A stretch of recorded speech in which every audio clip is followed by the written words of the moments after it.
and fame as a result of doing what nobody thought possible by conquering the Grand Line and becoming the Pirate King. However, exactly how he went about doing this is one of the greater enduring and ever unraveling mysteries in the series, along with Roger himself actually. Despite being such a prolific figure, we as readers and watchers still know such a limited amount about him after more than 20 years of publication. What we do know, however, comes from first-hand sources who knew the Pirate King, and he has generally been described as a fearless, ever-confident, and extremely reckless individual who managed to find allies wherever he set sail. Now, you may notice that that description is quite befitting of the series protagonist, Monkey D. Luffy, and his similarities to the personality of Roger have also been noted by figures who sailed with Roger, including Crocus and Red-Haired Shanks. However, according to Monkey D. Garp, Roger was also a man prone to violence, being quite short-tempered, particularly when it involved any form of slight against one of his crewmates. Although Garp did also add that Roger's actions were always pure and straight, very akin to that of a child actually. But being the mysterious figure he is, we currently know very little about Roger's history, except for the fact that he was born in Logtown in East Blue. From there, the earliest record we have of Roger is his meeting with his future first mate, Silvers Rayleigh. At the time, Rayleigh was something of a delinquent, who was living on a stolen boat when a young man wearing a straw hat rocked up in front of him. And this brings us to something absurdly important actually. This straw hat should look very familiar to all of you, because it is the exact same piece of headwear currently being donned by Monkey D. Luffy. At some stage during his career, Roger passed that hat on to a young Shanks, who in turn gave it to Luffy 10 years prior to the commencement of his adventure. In any case, a young straw hat-clad Roger asked Rayleigh to join his pirate crew, claiming that this was a fated meeting. Over the course of his career, Roger proceeded to recruit a crew of highly renowned individuals, many of whom are still unknown to us actually, but it would eventually come to include Scopa-Gaban, Kozuki Oden, Nekomamushi Inuarashi, as well as a very young red-haired Shanks and the ever-important Buggy the Clown. Exactly when and where each of these members joined the Roger Pirates is currently unclear, but at some stage, the initial incarnation of the crew sailed to what they thought was the end of the Grand Line, only to discover a deeper layer of mystery hidden throughout the world in the form of the poneglyphs. And so the Roger Pirates set out on subsequent voyages to discover the secrets of these stones. However, prior to their final journey, Roger contracted an incurable disease, and as a result, they recruited the Dr. Crocus into the crew in order to keep Roger alive long enough to complete the voyage. Despite the illness, at this stage, Roger's strength was known worldwide, having been powerful enough to combat the hero of the Marines, Monkey D. Garp, as well as direct rival Edward Newgate, who would go on to become known as the strongest man in the world. In addition to this, Roger possessed the very vaguely explained power to hear the voice of all things.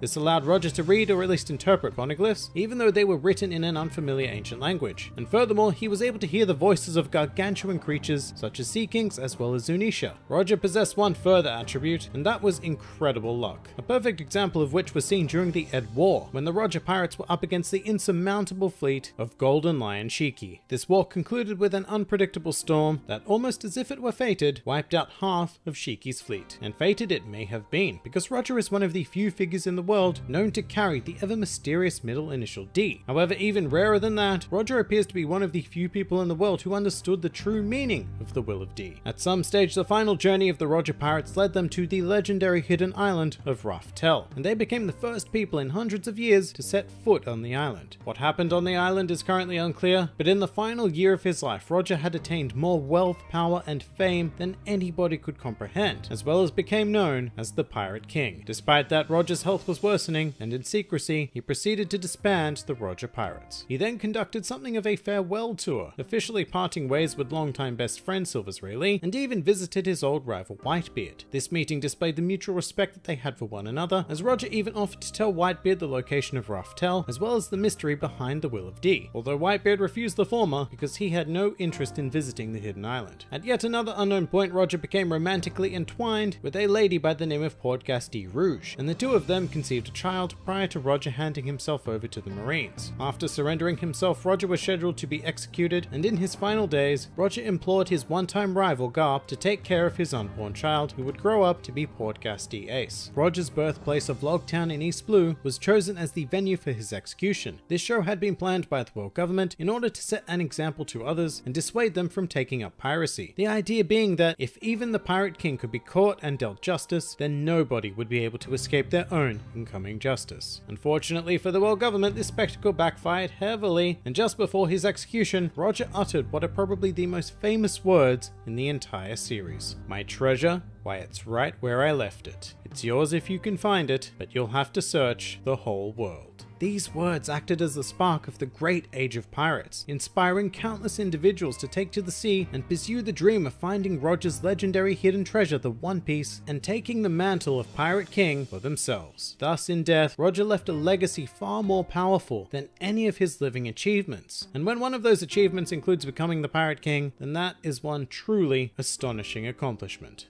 Some more fun facts about Gol D. Roger. While Roger's execution is one of the most memorable images in the entire series, exactly how the execution was performed is subject to interpretation. In the anime, Roger is seen being impaled through the heart by 2 spears, however the manga never actually shows or states how he was rendered dead. Although it should be noted that in the Viz manga translation, it is stated that Roger was decapitated, while in the 4Kids dub, he was said to be hung from the gallows. Despite being such an epic figure in the story, Roger has traditionally been a rather unpopular character, at least with Japanese fans, as he was ranked 83rd in the 4th popularity poll and didn't place at all in the 5th poll, although in the 6th poll, Roger's popularity has improved significantly, with him securing the 39th place position. Roger's final legacy is hypothesized to be based on the final moments of real-life pirate Olivier Levasseur, who is known for allegedly hiding one of the biggest treasures in pirate history and who tossed a cryptogram into the crowd prior to his own execution. To this day, this alleged treasure has yet to be found. Another potential inspiration of Roger can be found in the pirate Henry Every, who at one point became the richest pirate in the world and was even dubbed the King of the Pirates. And finally, a truly useless fact. In One Piece Green, it was revealed that Roger's moustache